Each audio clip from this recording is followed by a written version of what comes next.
Hi, it's John. Welcome to the channel. Hope you're having a great day today. 4:47 a.m. It is the 10th of May. I've got my big blue mug of coffee. It's Saturday morning. Great day expected here in southern Alberta. 24 in Calgary today. Hope you're getting great weather where you are. You can get outside, get away from the politics.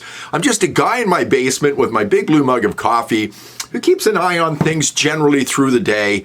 But I'm not on this 24 hours a day. But maybe you're feeling like I'm feeling right now. It's like everything's going to shit in this country, right?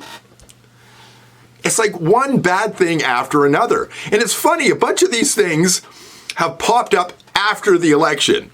If we had known these things during the election campaign, there's a good chance people may have voted a little bit differently and we would have had a different outcome. Now, question for you. Do you remember Pierre Poilievre saying Canada is broken? Well, you're probably pretty politically savvy. You've been following things. Of course, you remember him saying Canada's broken. He said it over and over and over again. The Liberals loved him saying that because they actually used it against him in the election campaign in an ad. Canada is broken. Canada is broken. It's not the Americans' fault. It's our fault. We're stupid. Everything in Canada is broken. Canada is broken. Everything is broken in Canada. Everything is broken. Everything is broken. Everything is broken. Everything is broken. Everything is broken. The Liberals use that to great effect against Pierre Poilievre because they're the elbows up people. Elbows up, that's right.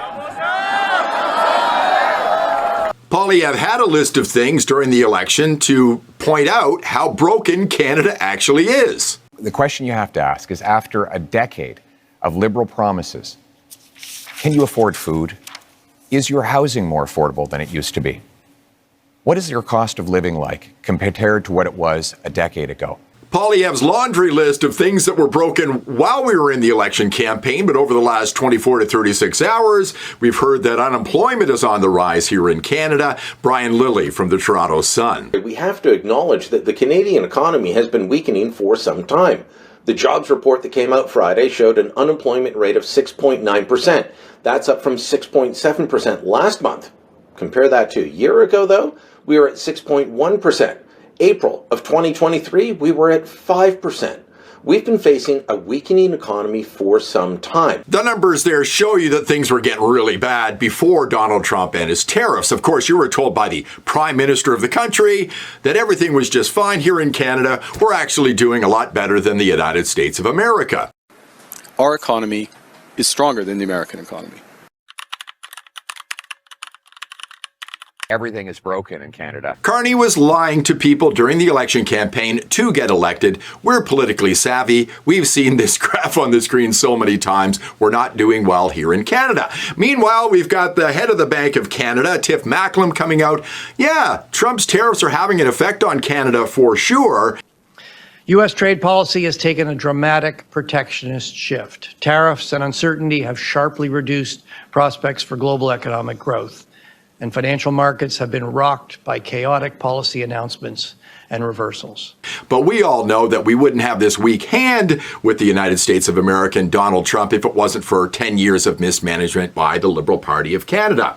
Meanwhile, Canadians believe that Mark Carney was the guy best to deal with Donald Trump when it came to the tariffs, and then this happened the other day. Is there anything he could say to you in the course of your meetings with him today that would get you to lift tariffs on Canada? No. Elbows up, that's right. Everything is broken in Canada. And just a quick reminder, don't forget to like this video and subscribe. Thanks. Instead of voting for change in the last election, we're going to get more of the same woke nonsense and DEI garbage from Mark Carney as we got from Justin Trudeau. Because it's 2015. The country is being warned spending more money will not be good for the economy, but the great economist Mark Carney is going to do it anyway. 2025, Carney's deficit, $62 billion. 2026, Carney's deficit, $60 billion. 2027, $55 billion. And in 2028, $48 billion, folks. That is absolutely gross. Who cares that your grandchildren are going to be responsible for all that extra deficit spending? You got a big house, you got a boat, you got money in the bank, you've got a pension. Oh, elbows up, right? Elbows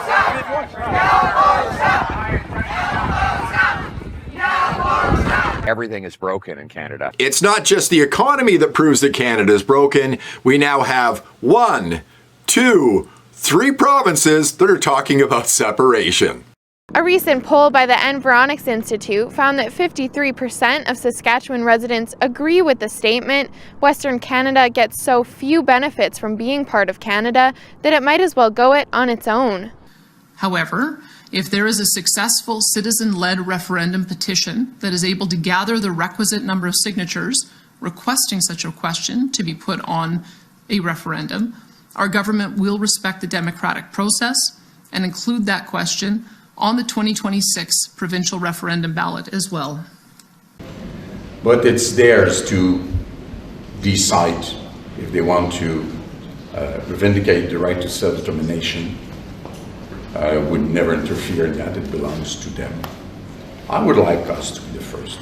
I could go on, but you get the point. It is the weekend. Go out, enjoy yourself, have a barbecue, take your dog for a walk, enjoy your family, and just leave politics behind until Monday morning when you can get depressed once again. Thanks a lot for watching. I do appreciate it. If you like the video, please give me a thumbs up, subscribe to the channel, ring the bell for notifications, and I will see you in the next one.